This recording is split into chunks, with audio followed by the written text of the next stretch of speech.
My name is Mariana, and I have the honor to introduce our next speaker.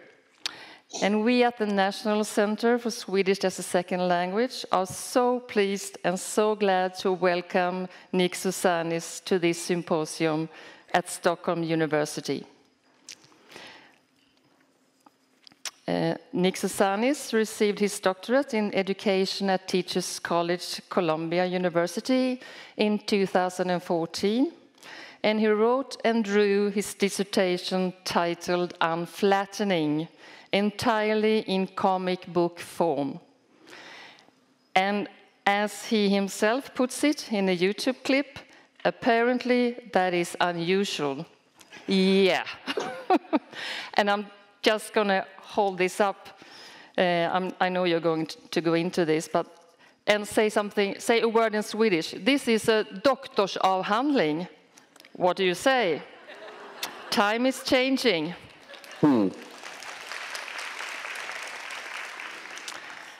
Okay. Unflattening, the title, argues for the importance of visual thinking and the importance of visual making in both teaching and learning. And there are many examples of how unflattening is used in different educational settings and contexts. And Nick Sousanis has developed and taught courses on comics as powerful communication tools, for example, comics as a way of thinking, and he's also launching a comic studies program. And Unflattening has received several awards, for example, American Publishers Award for Professional and Scholarly Excellence in Humanities, and the Lynn Award Prize for Best Graphic Novel. The last one was 2015. And recently you had another reward for another work of yours. The ICER Award, I think. Unflattening has been translated into French, Korean, Portuguese, Serbian, and Polish. And perhaps this is a breakthrough for a coming translation into Swedish. Who knows? Yeah. So, when Nick Sousanis' dissertation Unflattening was introduced to our group at the National Center for Swedish as a Second Language, everyone was really amazed, fascinated, and inspired by the book and by the change of perspectives and other ways of looking and thinking. You sort of go into another world when you enter this book. And all this is represented in the drawings. And we had never seen anything like it before in the academic world. So, as the discussions and the planning for the symposium had just started at that time, and the theme discussed was literacies, somebody came up with the excellent idea that we should invite Nick Sousanis as one of our keynote speakers. And so we did, and here we are today. Welcoming Nick Sousanis, and thanks to update technique, everything is possible, and a long-distance visual call. So now we really look forward to your presentation on thinking through visuals. Please, the screen is yours. Thank you so much. Thank you, Mariana. Thank you, Bjorn and Patrick, and thank you all for having me here. I can't see anyone right now, but I'll assume you're there. Oh, you are there. Hi. So I'm gonna switch to my screen in a second to show you a lot of pictures, and you don't have to look at me the whole time. But I'm going to talk to you a little bit about how I came to do this. I'm going to talk to you about what unflattening is, and a little bit about how comics specifically work, and a tiny bit about my process before I hand it over to you, and we're all going to draw together in about 25, 30 minutes. So without anything else, I'm going to switch to screen share, and we'll get started. If I find my screen. Oh. And okay, so like I said, we're going to talk about what unflattening is, but I'm going to lead you into it. So I should say, I didn't show up in doctoral school just saying, why not do comics? I was a comics maker as a kid. I was really into it. Batman's my first word. I made my own superhero comic book when I was little. I made Locker Man. But when I came to the university, comics was not something you could do, and I wanted to do intellectual things. So my comics making kind of took a back seat. I studied mathematics, which I'm pleased about. But in returning to comics, I have this sort of interesting observation that when I was a mathematician, people would, I'd say, "Oh, you study mathematics." They say, "Oh, you're so smart." And now that I'm sort of known for my art, they say, "Oh, you're so talented." And I feel like that really speaks to my work, this division between smart and talented. And actually, I think I was a very talented mathematician. I was very clever at figuring things out. But I think my art has allowed me to be so much smarter than I could be without it. And I hope one of the goals of my work is how do we sort of ease those divisions and see that really you can be very smart in the choices you make as an artist. So I came back to comics. I ran a magazine in Detroit.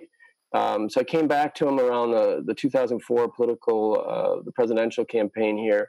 And my new comics, this one is called Show of Hands, started using visual metaphor to get across the message. Rather than sort of storytelling, I was sort of moving away from illustration into how I could use visual and verbal metaphors together to get a lot of meaning across. And I continued that in 2006. We did an exhibition on games and art in Detroit, and I did the essay as a comic book. This is one page from it.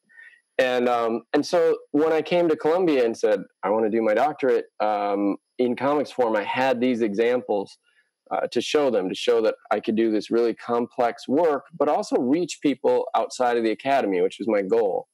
And they bought it, and they let me into school. This is a piece, I was fortunate to have this legendary philosopher of aesthetic education, Maxine Greene, who was 90 when I first had her class. I made this comic about her then, depicting her as a top. So I found a visual metaphor for her. And then sometime later, this is in a book on narrative inquiry by my advisor, Ruth Binns, and she gave me the last chapter and said, do what you want. And I wrote a comic that's either about the process of doing research, or it's about drawing, or it's about seeing. And it really depends on who you are, what you think the comic is about. And it does that because I've stripped out all the sort of discipline-specific or field-specific language, and instead sort of woven it together with all these metaphors that are talking about the things I'm talking about, but allow people different ways of coming into the work. And that's sort of my approach to my work in all of this. So that sort of set the stage for doing unflattening. And so to talk about unflattening, I want to say a little bit what I mean by flatness. And by flatness, I didn't mean some sort of literal kind of thing, but I really meant a limiting of our possibilities, a lack of a critical dimension, a forgetting what might be, and that replacing what might be with accepting just how it is. And because I had this word unflattening from how I thought about comics, and I'll get to that later, I thought of Edwin Abbott's 1884 novella Flatland, which I'm guessing at least some of you are familiar with. And in Flatland, and I don't know if you can see my hands or not, but in Flatland, it's the story of the two-dimensional inhabitants of this two-dimensional world. So there's squares and triangles and circles and lines. And they know how to move east and west and south and northwards, but they have no concept of upwards. They can't conceive of anything off their plane of existence. And so, you and I might look down upon a Flatlander and say, well, that's ridiculous. Of course, there's up. But the question that I really wanted to ask is, what's upwards for us? What are the directions that we can't think about because we can't see them? And I feel like, at least in the United States, that the institution of schooling has become a form of flattening. It's a recipe. It's a series of steps. It's things that are done to us rather than things we experience. And I think it happens in boxes, that our learning gets boxed up into boxes of time, boxes of subject, and boxes of space. And we start to take those boxes inside ourselves. So if you're somebody who studied mathematics and art and also spent most of your life as a professional tennis player and teacher, you see those things as weird. You're not supposed to be in those different boxes. You're supposed to keep them separate. But I think it's the boxes that are weird. I think we've artificially created these. And because I think this idea that we're, putting things in boxes and lining them up, and because I was working in an institution doing a doctorate, I particularly wanted to contest the idea that learning is supposed to be 12-point type, double-spaced, with a 1.5 by 1 by 1 by 1 inch margins. It's not to say that that's not a good thing. It's to say, why is that the choice we get? Why is that what learning looks like, or what good scholarship looks like? And why are other things sort of dismissed? And so I think that became the biggest question for me. What are we failing to see when we only allow a single channel for learning, when text is the way it comes through? And what might we start to make visible when we allow other modes into the mix? And so I have this. I introduced my dog into my dissertation. It was a bit of an aside, but I think it sort of sums up a lot of what the work is about. And so the dog is in here to talk about, I talk about ways of seeing, but by ways of seeing, I mean more broadly ways of knowing. So we all know that a dog's sense of smell is stronger than yours and mine. But what's really true about the dog is that it's more nuanced, which means I'm not in your room, so I can't quite use the example I want to use. But it means if I were up that podium, I could see the color of it, I could see the shape of it, but I wouldn't know that much about what happened to it earlier. Whereas a dog could go up to there and could smell it and understand who was there an hour ago, who was there a few hours ago, who was there maybe yesterday, and maybe as far back as a week. So the dog has access to layers of time I simply can't have, and I see that as a kind of upwards. And so the question is, how do we allow, not necessarily smell-o-vision, but how do we allow the other ways people make learning into our classrooms, into the way we do research? And so for me, unflattening, it was this really ridiculously simple idea. We look through one eye, it gives us one view, and we look through the other, it gives us a different view, and neither of them is right. But having the two together allows us to have a different kind of perspective on the world, allows us to navigate in a different world. So what happens when we bring in two ways of seeing, or many, many ways of seeing? And so in my view, I saw comics as this thing, not just this thing that I loved to do, which it certainly is, but also this way to sort of be amphibious, to breathe in the worlds of image and text at the same time. And perhaps it was a way to step out and see some of my own limitations and perhaps get beyond them. And so with that sort of summary, I want to talk a little bit about comics themselves. And I think, we're in this moment where comics are exciting, where, the movies are very big, the people are using comics in education, they're allowing people to do doctorates. So it's a very exciting time for that. But comics aren't exactly a new thing. However we look back at their history, whether it's in the United States, the Yellow Kid in the 1890s, or Rudolf Topfer, the Swiss artist in the 1830s, or things that look like this, which go back even farther, or things like this, which go farther back still, or all the way back to here, which isn't to say, I'm not going to argue that this is a comic book, but I will say that this is a way of making sense of the world through the visual that is as old as we are human. And yet one kind of literacy is for everyone, and this other kind of literacy is only for artists at this point in time. And I think that's doing us a real disservice to who we are and to how we learn and to how we make sense of the world. So I want to say I'll say one more thing here. I guess, the idea of visual thinking is certainly not new. I mean, I think the last century we've had tons of words written about why we should do visual thinking. But they all tend to go back to being words about it. I think the one different thing I did in this, I don't think it's a particularly new statement at all, is that it's actually done in pictures.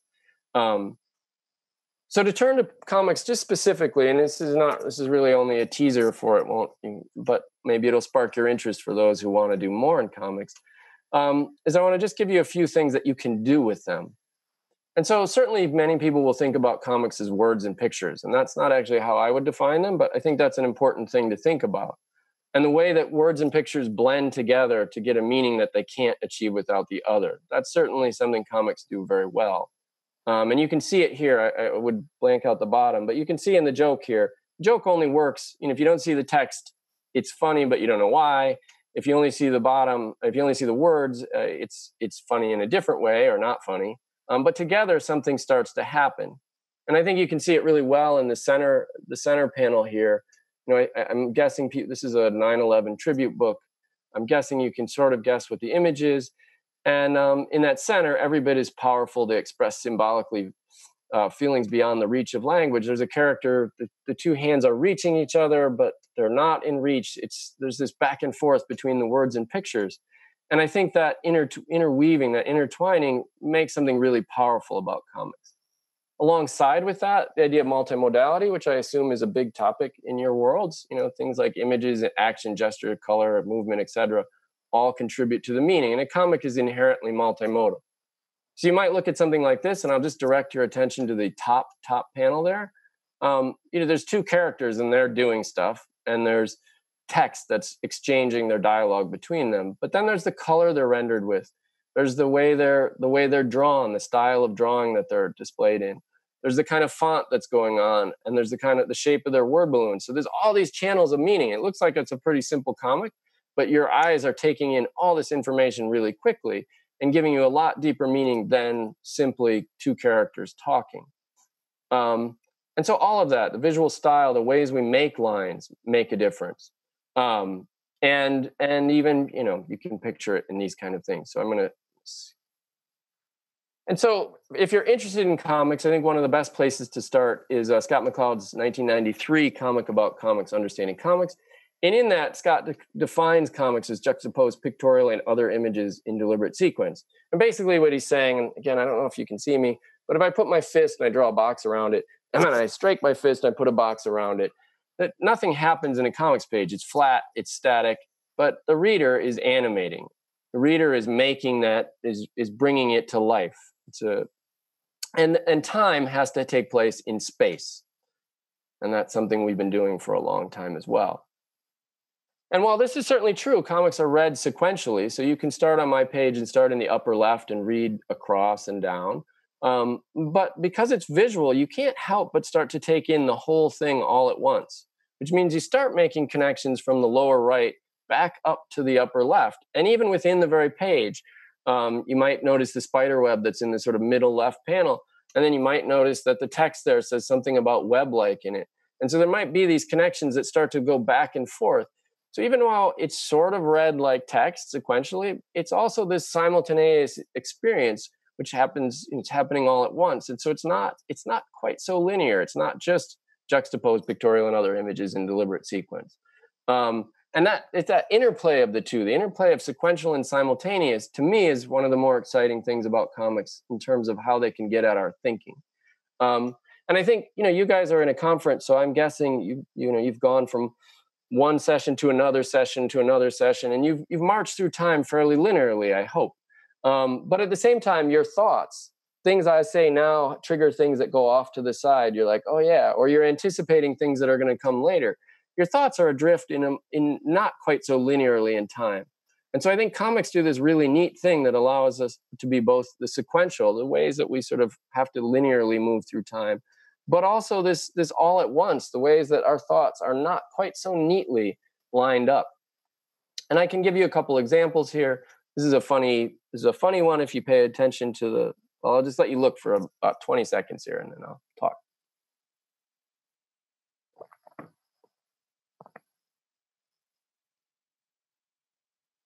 So if you haven't seen it, the little guy can only get his fruit because he's in comics land where time and space are sort of mashed up in this weird way. And so the very flatness of the page allows us to have these different kinds of conversations, different kinds of ways of making meaning. You might see it here. If I were to give you this page in 9 separate panels, you'd get the meaning. But with seeing it all at once, you see this triangle in the background. And if you know it's a comic about the Louvre, you realize that sort of pyramid structure has a lot of significance. This is Gasoline Alley from about the 1930s. You see our character bumble sequentially left to right, left to right, left to right, but he's taking place all in one single scene. I'll give you 2 more examples. Here a character is interacting with his very world he lives in. And here in Nina Paley's cartoon, the frame that he's in can gobble her up. The frame that she's in can gobble her up. So it becomes a very living space. So this idea that the space matters, that we're not only talking about images, but we're also talking about this sort of meta thing where you're talking about the entire use of space. So in this page from Unflattening, I'm talking about my wife's commute, and I'm contrasting it with a typical commute. My wife went very different directions each day. And I could have, in a sort of illustrational sense, put on one hand, here's my wife's commute, and on the other hand, here's the regular one. And that would have gotten the idea across. But I wanted to figure out how I could embody the idea in the very structure of the page. And so in the background, there's a 16 grid there that has this same repeated route over and over and over again, and it gets darker as it goes on. So it's kind of like a heartbeat beating in the background. It's like boom, boom, boom, or a drum beat.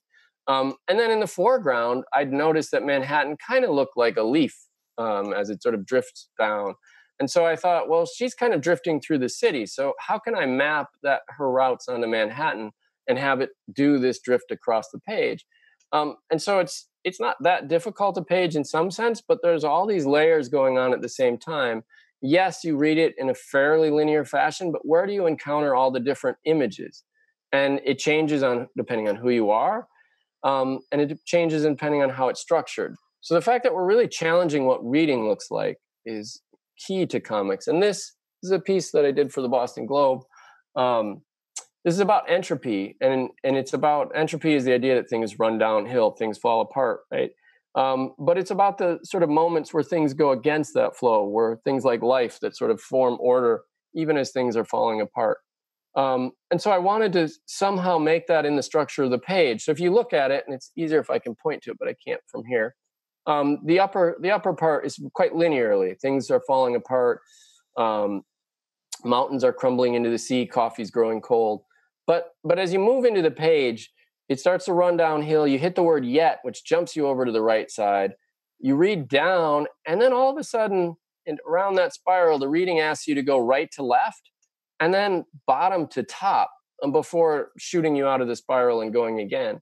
So yes, comics use pictures, and that's certainly a very important part, but it's also challenging what reading looks like and what reading can be. And I think that's really important. And for me, it's sort of the largest thing. I make complicated drawings, but the figuring out of how the drawings work is usually the hardest part. How I want my reader to actually experience the ideas takes me, and that thing is the largest part of my work.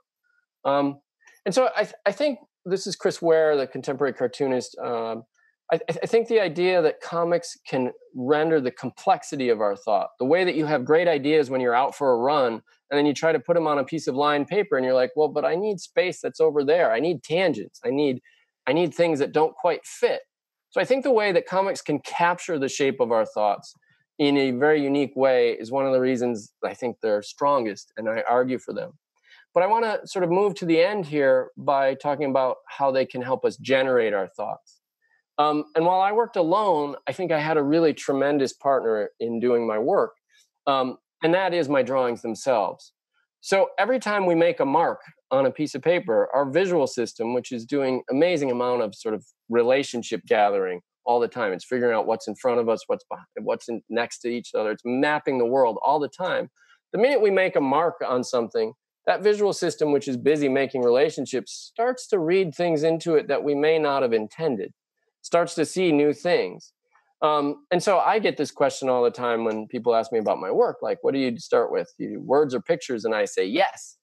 And it's that I make this kind of map of ideas, and then the sketches start to speak to me, and I start to notice connections between them because I'm working visually in ways that I wouldn't without that.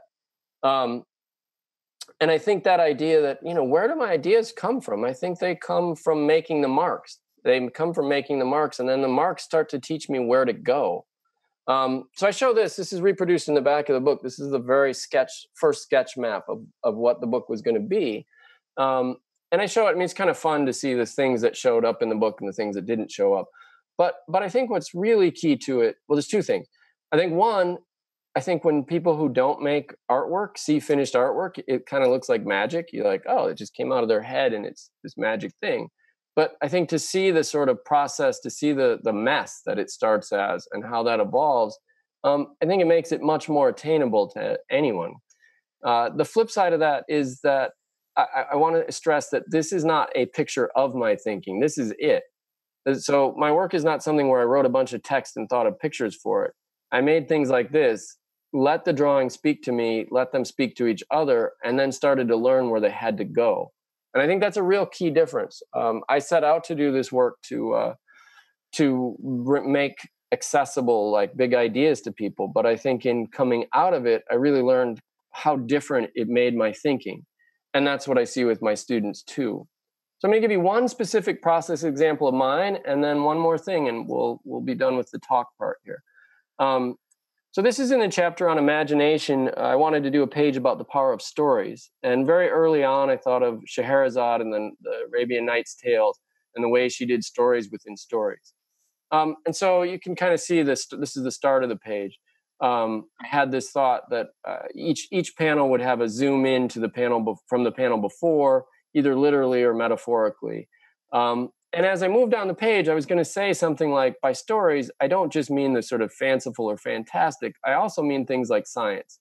And if I was writing, I would probably have put a period then and been done with it. If I was illustrating, I might have thrown a picture of Einstein up there and been done with it. But here I wanted to find some way to embody the idea, some way that like really took the reader on that experience. So I had to find something. And the hard thing about my comics is that there's no narrator, there's no characters, there's no story. So it's always trying to figure out what the right metaphor, what the right scheme to do the work. And so to like try to figure this out, I started looking at what was going on in science, where and when the Knight's Tales were written down. And I ended up stumbling upon the work of a man named Al-Tusi.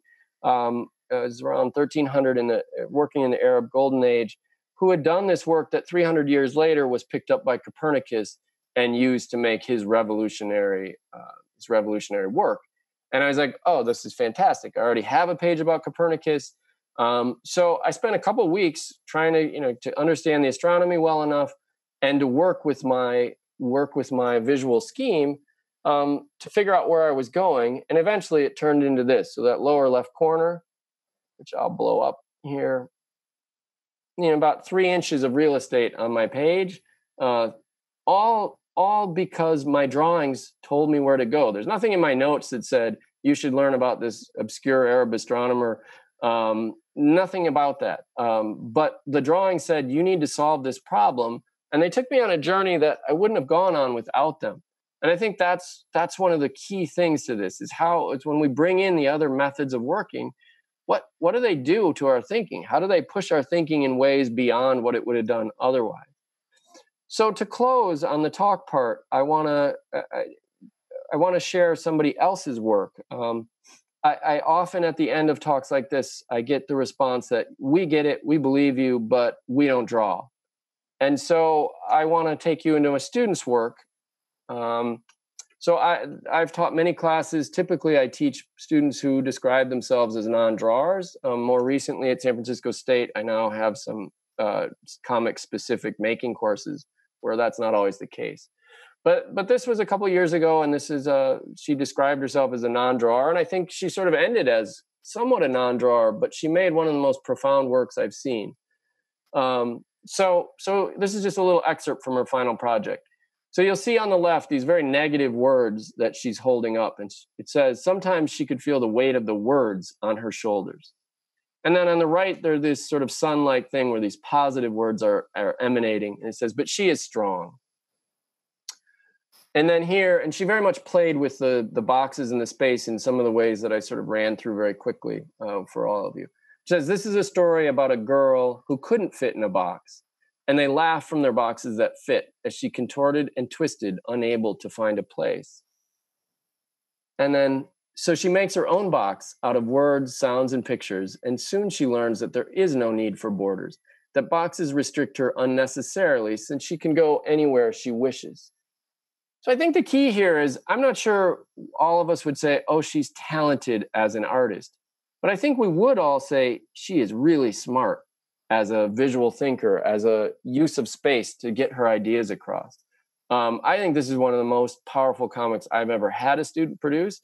And it's not about her skill. It's about her ability to use the form to get at her thinking. And we've had more recently a discussion between us as I'm using this work in a chapter I'm writing.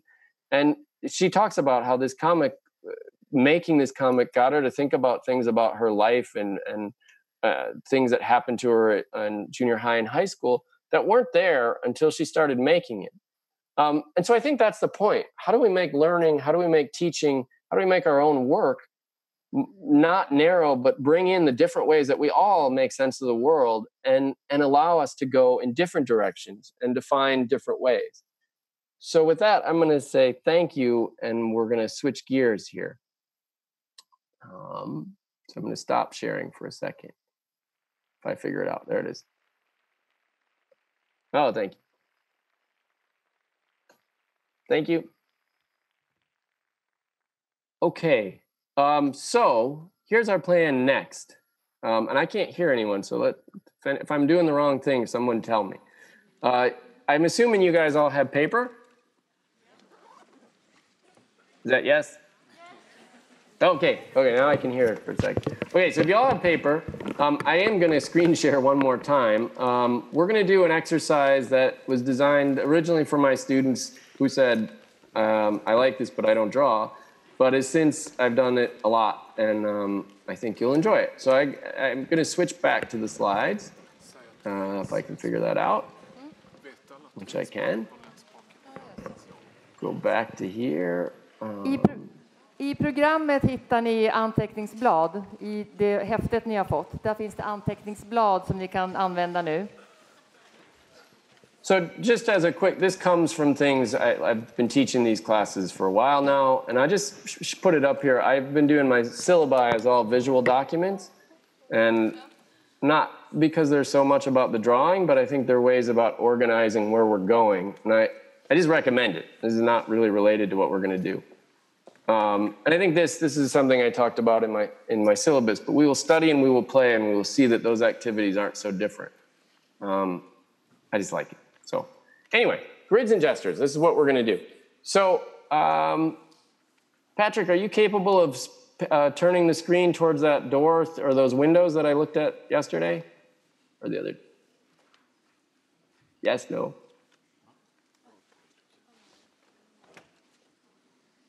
So basically, I want you to take, really quickly, I want you guys to look at, I think it's the other side, but it doesn't matter. I want you to look at some sort of architectural feature in the building. And normally I'm in a lousy space with a drop ceiling, so it works really easily. Oh yeah, those are great. Those are great. So I want you to pretend for just a second that you put those windows or something to music. And so there's like, you hit a big window and it's like da, da, and then you hit that sort of narrow one, it's go da, and then maybe you hit things like all the structure on your ceiling or the little bricks next to it and it goes da, da, da, da, da, da, da. Basically, you're doing the idea of having time represented in space, which is what comics do. And so I started thinking, oops, clicked ahead here. I started thinking about how could I get students to think about the very structure of the page and start from that. And I lived in New York at the time, filled with grids all the time. So I'm thinking about that a lot. And so you might be like, this is a Winsor McCay from 1908. You can see the comic happening here, but if I white out the content, you still can kind of tell that something normal was happening, and then it grew, and it grew a lot, and then it shrank back down at the end. You might see here, I didn't white these out, but you see this sort of staccato. It's a very fast, do-do-do-do-do-do-do-do-do. This is a Batman comic. If you look on the left at the death of Batman's parents, you pull that out, you can kind of feel the heartbeat going boom, boom, boom, boom, boom, that very intense grid. This is WE3 drawn by Frank Quitely. Without the content, you can still see the frenetic energy in the structure of the panels. And so I'm going to explain this in 2 steps. What I want you to do is take your single sheet of paper, whatever size you happen to have in front of you, and I want you to carve it up into some sort of grid-esque fashion that represents the shape of your day. And it can be today, in the midst of this conference. It can be your sort of average day, whatever your regular day looks like, whatever you want to choose that has some basis in reality. I want you to organize it into some sort of way that represents the shape of your experiences of that day. And the second part of this, I was very excited about this idea, but I thought it needed more content. Is I want you to, sorry, you don't even need this slide, but I want you to inhabit those grids, these grid-esque spaces that you've created with some sort of lines, marks, or gestures that represent how you felt or what you were up to in those spaces. And I want you to do your best not to draw things. You're not going to have very much time, and if you can stick to lines, marks, or gestures, you will learn a lot more. So to sum it up, those are some examples of marks and gestures in the real world. To sum up, you're going to take your single sheet of paper and you're going to carve it up in some way into boxes or other kinds of shapes that represents some sort of grid-esque fashion that represents the shape of your experiences of a day. And I'm going to stress that you use the entire sheet of paper. So you can leave lots of it blank, but blank spaces matter too. This is not writing where you can put a period at the end and then just leave the rest of the page. The blank space matters as much as the rest of it. And then throughout that grid, I want you to inhabit it with some sort of lines, marks, or gestures that represent how you felt or what you were up to in those spaces. Does that make sense? We can get a nod from the... I'm assuming you're all nodding. I say yes. You say yes. Okay, so you've got about 7 minutes to do it. Is that good? And then people can share it with me on Twitter if they want, and I'll try to have some smart words to say back.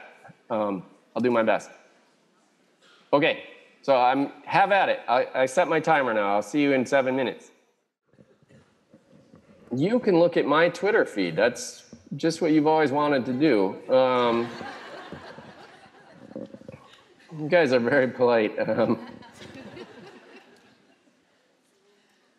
All right, so we're in it.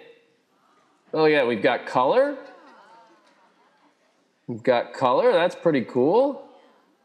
We've got leaning into symbols, but we can tell like this upper thing, I don't know what's going on at the start of your day, but it doesn't sound relaxing. I could be wrong.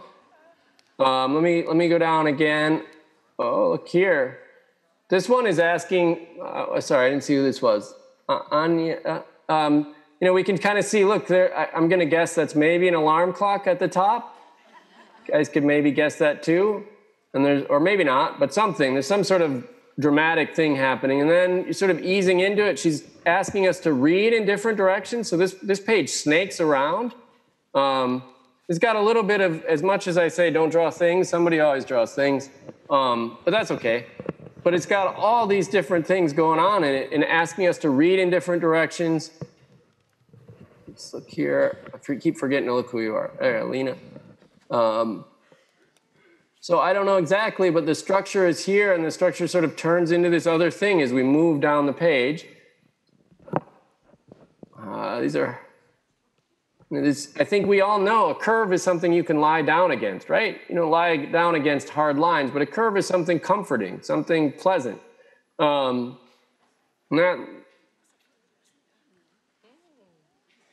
We can see it again. We can see energetic lines. This day feels pretty good for the most part. I like this day. Lena's day, whoever you are, Lena, that day looks great. Be curious to know what's going on here. But there's a lot of hearts too, so anyway, we should discuss this here's the one I was trying to bring up before that didn't come up. We sort of see the energy going on. There's a lot. There's a lot more I can say about this. I wanted to find one. There you are, it's Bjorn's. Bjorn is a little bit more drawing than I am looking for, but I think you can see the use of space here. That's what I was looking at. There's a lot of negative space. There's a certain way he's arranging his thoughts. So I guess the point here in looking at all of these, is that all of you organized your thoughts in a dramatically different way. And there's certainly overlaps and kinds of things, but you also all understand how to use a curve. There's a curve that means something very different than here's our original one, than this kind of mark. These mean different things, and you don't need to know anything about drawing. You just need to be living in the world. So the point is, and the reason I start with this with my students, and if there's more, I don't know if there's more there's more that have come in. Look at this use of space, is that you understand how to use space without any training. And you understand how to, look at what's happening here. I hope that's not right now, unless that's but But you see it. I mean, I would, if I was in the room, it would be easier. I'd ask you what's going on. But there's so much information going on in this without any, I don't know how many of you have drawn comics. I gave you an ambiguous prompt from 5,000 miles away, and you still managed to do all these different things. So the point is to take drawing away. I'm going to stop screen sharing here, so you can look at these on the drawing. The point is to take drawing away from being something that's for people who are talented or have a particular skill, and say drawing is really about organizing your thoughts in space. And everybody knows how to organize. You clearly do. I gave you this bad prompt, and you clearly understood how to think about the way your day moved. And some of your days moved like this, and some of your days moved boom, boom, boom, boom, and some did other things. I only saw a handful of them, so I don't know. And then you chose to do, you had explosive marks, you had dizzy marks, you had marks that your teeth were probably gritted when you were making them. I've watched people do it where they drew right through the page because they were so intense in that spot. And then there's the soft curve. So you know all that information. So if we can start from that point, and we can really open up and see how can you use it to be part of your own thinking, rather than, oh, no, I'm not skilled for that, or I don't want to take 50 classes, or whatever the things that hold us back. Okay, so with that, I'm going to stop. If you guys have questions, I'll take them. And thank you so much for your patience communicating across the world on this. Thank you.